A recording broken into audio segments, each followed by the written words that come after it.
Hey there guys, and welcome back to Dino Reacts. Given the week that's in it, I decided to watch John Carpenter's Halloween one more time. So guys, this is my absolute favourite movie of all time, and I just want to give you guys my own review and recap on the movie. So guys, without further ado, let's get to it. Let's start talking Halloween.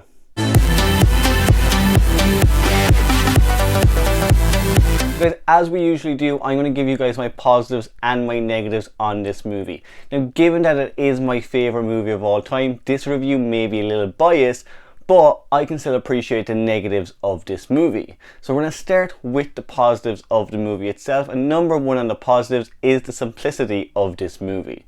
One thing I absolutely love about John Carpenter's Halloween is it's a very simple premise. You know, it's not overly complicated, it's very easy to understand.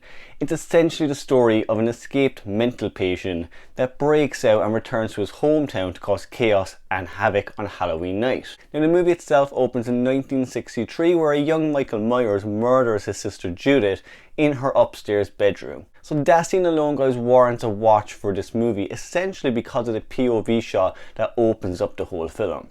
At the time of its release, not a lot of movies had done that style of filmmaking. Black Christmas did definitely do it before Halloween, but Halloween made the trend popular. We follow a POV shot of an unknown assailant outside somebody's house on Halloween night. Now, as it goes on, it does get revealed it's actually a 6-year-old boy, and he ends up murdering his sister. Now, for me, and I suppose anyone that did watch that movie back in 1978, that is a shocking scene to open a movie with. From there, we skip ahead to 1978 and we meet 3 young girls living in the town of Haddonfield. And sticking to the simplicity of this movie, we essentially just follow these 3 young women as they live their normal day-to-day lives. Now, you must remember, before Halloween came out in 1978 and other slashers of that time, the main kind of horror movies you would have got would be big monster movies. So, you know, they would involve Dracula, the Wolfman, Frankenstein, monsters like that, and generally their locations weren't in suburban America. So they would have been, you know, in Transylvania, in big castles, in places not like Little America. So that's also what I like about this movie. It immediately puts the audience into a place they're familiar with. And if it's a place you're familiar with, if you can add a sense of danger to that, it will immediately terrify the audience. But we do follow these 3 teenage characters through their normal day-to-day life on Halloween. And what I like about it as well is the 3 girls we get in this movie are all quite different. They all do represent a different type of young teenager at that time and today. So we have Laurie Strode, who's essentially, you know, the final girl of this movie, but she's the kind of good girl. She's a bookworm, the virgin of the group, that's a little bit smarter than the other 2 girls she's friends with. Now, she is the one who can see Michael Myers stalking them throughout the day. She's the one who's constantly warning her friends. But because her friends aren't, you know, the bookworms of the group, they don't tend to notice it. Her 2 friends would be Annie and Linda. So Annie would be kind of the smart aleck of the group. And for me, it's a character you actually don't see a lot in slasher movies. You saw it in Halloween in 1978, and maybe Tatum in Scream is another version of that character, but generally we don't see the smart aleck character enough in horror. The other character we get is Linda, who's kind of the popular girl of the group. She's kind of the ditzy girl of the 3, and she's completely unaware of what's happening throughout the entire day of Halloween. We see a lot of the movie through Laurie's eyes. Now, we see the Shape or Michael Myers constantly watching her throughout the day, constantly stalking her, but it is made clear throughout the movie that he's doing the same thing with the other 2 women. So he's not generally fixated on Laurie, because he is following the other 2 throughout the movie as well. They do say that in a couple of scenes that somebody had been watching them, but Laurie, given that she's the smart one out of the group, is the only one aware of this at the time. And speaking of Michael Myers, otherwise known as the Shape in this movie, he, in my opinion, is played to perfection in this film. So 3 different actors do play him, but the most well known would be Nick Castle. The way they portray Michael in this movie is, in my opinion, the best out of all the portrayals. So he walks just like a normal person in this movie. He's constantly, you know, in darkness. He's not really shown on screen a lot. You never see the character's face until the last maybe 10 minutes of the movie. So he does always have that presence that he's a boogeyman type character, that he's there on Halloween and he's watching pretty much multiple people throughout the neighborhood. The great thing as well about Michael Myers in this movie is he definitely does start as an ordinary man. So you see him when he's a 6-year-old boy, you see him when he's escaping the prison, and anytime you watch that character in this movie, you can see he's a regular guy who just escaped the asylum. Now, as the movie goes on, bit by bit we realise he's not totally human. We have his doctor, Sam Loomis, who explains the character to us throughout the whole movie. I met this 6-year-old child with this blank, pale, emotionless face and the blackest eyes, the devil's eyes. And as he does, you realise maybe this guy is not just a regular man. Maybe he is something different. As the film goes on and Laurie and her friends get attacked, we see Michael get up countless times. So as that happens, more and more there's a little bit more supernatural elements to this being. And my next positive is the character of Dr. Sam Loomis. So again, going back to the monsters that would have been in the horror movies in the 50s to the 70s, we always had a type of Van Helsing character. So a male character essentially that came in and saved the day. In this one, Dr. Sam Loomis is definitely given that role. He's kind of the nemesis of Michael Myers. He knows a lot about him, he's studied him for years, and he knows that he's not totally human, that there is just complete evil inside him. And the performance given by Donald Pleasence in this movie is done to perfection. So at the time, he was a very well-known actor. This was a very small movie that John Carpenter and Deborah Hill were making. And there has been, some interviews that show Donald Pleasence didn't always agree with the dialogue. He did think it was a little bit far-fetched. But the way he portrays the role of Dr. Sam Loomis makes you believe that Michael is something to be feared. That, he is this true evil, and that Dr. Loomis is really the only one that truly understands him. Throughout the movie, Donald Pleasence is paired with the actor Charles Cypher, who takes on the role of Sheriff Brackett. And you can see immediately, anytime they're on screen, they kind of bounce off each other. You can tell they are both very good actors. They know what they're doing in their roles, and it elevates the whole movie. This movie could be seen as just another slasher movie, but because of the performances by all the actors in this, and that includes Jamie Lee Curtis, it does elevate the entire film. As I said, we do follow the characters throughout the entire day of Halloween.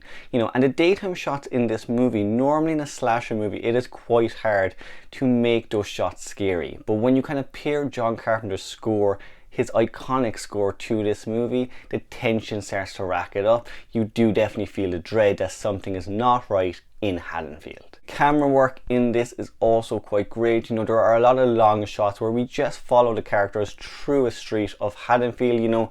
There's a lot of tension building in this film.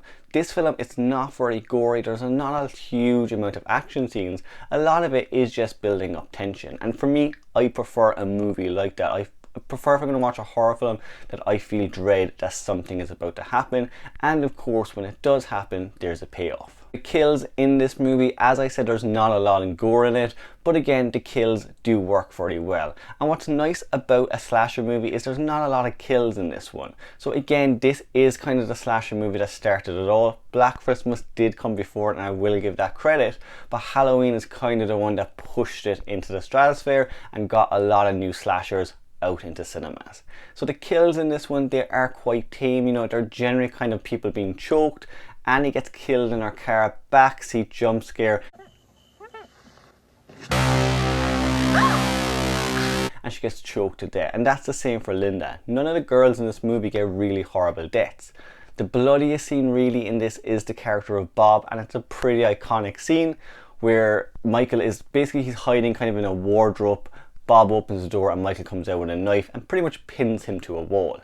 Now, that scene, it is a big jump scare scene, but the most frightening part of that whole scene is afterwards when Michael is looking at Bob's body. So again, throughout this film, you can kind of see that this character is human, but in that one scene where he's kind of tilting his head, looking at Bob's body, not really sure, what's happening in that situation. He's kind of analysing the body more than anything else.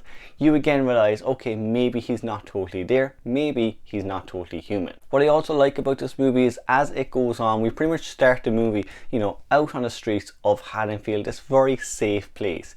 Yes, there is a presence there kind of watching the teenagers of Haddonfield, but as it goes on, you know, we move into the houses of Haddonfield, we move into the bedrooms where Laurie discovers her friend's murdered.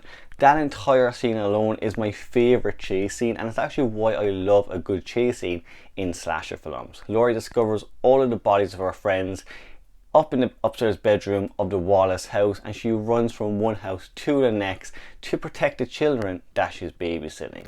Which again, going back to what makes this movie work really well, the audience can put themselves in Laurie's situation. Most young girls have probably babysat a child once or twice in their life, if not throughout their teenage years. So straight away you do make Laurie that kind of protector of the children, that her job is to keep them safe.